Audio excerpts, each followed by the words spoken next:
Hello guys, ഇന്നത്തെ വീഡിയോയിലേക്ക് എല്ലാവർക്കും സ്വാഗതം. ഇന്ന് നമ്മുടെ കുട്ടികളൊക്കെ വരുമ്പോഴത്തേക്ക് വീട്ടിൽ പെട്ടെന്ന് നമുക്ക് എളുപ്പത്തിൽ ഉണ്ടാക്കാൻ പറ്റിയ ഒരു സാധനമാണ് ഞാൻ ഇവിടെ ഉണ്ടാക്കാൻ പോകുന്നത്. 4 മണിക്ക് ചായക്ക് കഴിയാത്തൊരു സാധനം കൂടിയാണ്. ആ സാധനത്തിന്റെ പേരാണ് പഴംപൊരിയും ചായയും. എൻ്റെ വീഡിയോ ഇഷ്ടപ്പെട്ടിട്ടുണ്ടെങ്കിൽ എൻ്റെ ചാനലിൽ കയറി കണ്ട് എന്നെ സപ്പോർട്ട് ചെയ്യുക, സബ്സ്ക്രൈബ് ചെയ്യുക. ഓൾ എന്ന ഓപ്ഷൻ കൊടുത്താൽ ഞാൻ എല്ലാ വീഡിയോസും നിങ്ങൾക്ക് പെട്ടെന്ന് തന്നെ കിട്ടുന്നതായിരിക്കും. കൂടാതെ എന്നെ സപ്പോർട്ട് ചെയ്യണേ പ്ലീസ്. പോവാം വീഡിയോയിലേക്ക്. പഴത്തിന് നമുക്ക് ഇങ്ങനെ ചെറുതായിട്ട് അരിഞ്ഞ് വെച്ചിട്ട് നമുക്ക് എണ്ണയിലിട്ട് വറുത്ത് കോരി എടുക്കാം. അപ്പോൾ നമുക്ക് പഴംപൊരിയായി മാറും. അപ്പം നമ്മളെ വീട്ടിൽ കുട്ടികൾക്കായാലും പെട്ടെന്ന് എളുപ്പത്തിൽ തിന്നാനും പറ്റും. അത് മാത്രമല്ല, നമ്മൾ ബേക്കറികളിൽ നിന്ന് നമ്മൾ ഈ പലതരത്തിലുള്ള ഈ പലഹാരങ്ങൾ വാങ്ങിച്ചു കൊടുത്ത് പിള്ളേർക്ക് വയറ് കേടാവാനും പല പല അസുഖങ്ങൾ ഉണ്ടാവാനും ഒക്കെ പെട്ടെന്ന് അതൊക്കെ ബാധിക്കും. അതുകൊണ്ട് നമുക്ക് നമ്മളെ വീട്ടിൽ തന്നെ നമുക്കൊരു പഴംപൊരി ഉണ്ടാക്കാം.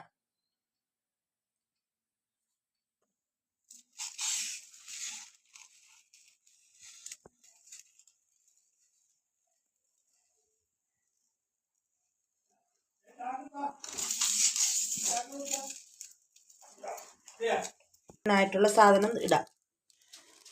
മൈദമാവ്, പഞ്ചസാര, എന്നുവെച്ചാൽ മാവിന് അതിൻ്റെ ബാറ്ററിനൊരു മധുരത്തിന് വേണ്ടി. അതിലേക്ക് നമുക്ക് ലേശം ഉപ്പ്, കളറ്, അത് ഓപ്ഷണലാണ്, വേണമെങ്കിൽ ഇട്ടാൽ മതി. നമ്മൾ കളറില്ലാത്തവർക്ക് മഞ്ഞൾപ്പൊടി, ലേശം മഞ്ഞൾപ്പൊടി ഇടാം. ഇത്രയും കളർ മതി. വെള്ളം ഒഴിച്ച്, ആവശ്യത്തിന് വെള്ളം ഒഴിച്ച് നന്നായിട്ട് ഇളക്കി കൊടുക്കണം. അല്ലാതെ നമ്മൾ ദോശമാവിൻ്റെയൊക്കെ പരുവത്തിന് ആക്കി എടുക്കണം. ദോശമാവിൻ്റെ പരുവത ഇത് ഈ കണ്ടൻസിൽ കിട്ടണം.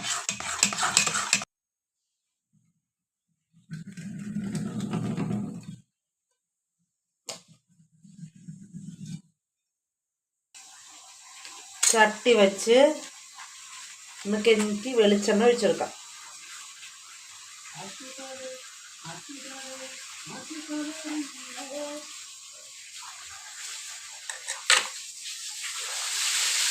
വെളിച്ചെണ്ണ ചൂടാകുമ്പോൾ നമുക്ക് ഓരോന്നായിട്ട് പറക്കി ഇട്ട് വെക്കാം. എണ്ണ ചൂടായി വരുമ്പോഴത്തേക്ക് നമുക്ക് ഇതിന് മാവിന്ന് മുക്കി, മാവ് മുക്കി ഈ തിളച്ച എണ്ണയിലോട്ട് ഇങ്ങനെ ഇട്ട് കൊടുക്കാം. അപ്പോഴത്തേക്ക് പെട്ടെന്ന് സ്വാദിഷ്ടമായ നമ്മുടെ പഴംപൊരി റെഡിയാവും. കുട്ടികൾക്ക് ഇഷ്ടം പോലെ തിന്നുകയും ചെയ്യുക. കടയിൽ നിന്ന് അങ്ങനെ നമ്മുടെ സ്വാദിഷ്ടമായ പഴംപൊരിയും ചായയും ഇവിടെ റെഡിയായിരിക്കുന്നത്. എൻ്റെ വീഡിയോ ഇഷ്ടപ്പെട്ടിട്ടുണ്ടെങ്കിൽ ലൈക്ക് ചെയ്യുക, സബ്സ്ക്രൈബ് ചെയ്യുക, കമൻറ്റ് രേഖപ്പെടുത്തുക. ബായ്. ഇനി ഒരു പുതിയ വീഡിയോ കാണുന്നവരെ ബായ്.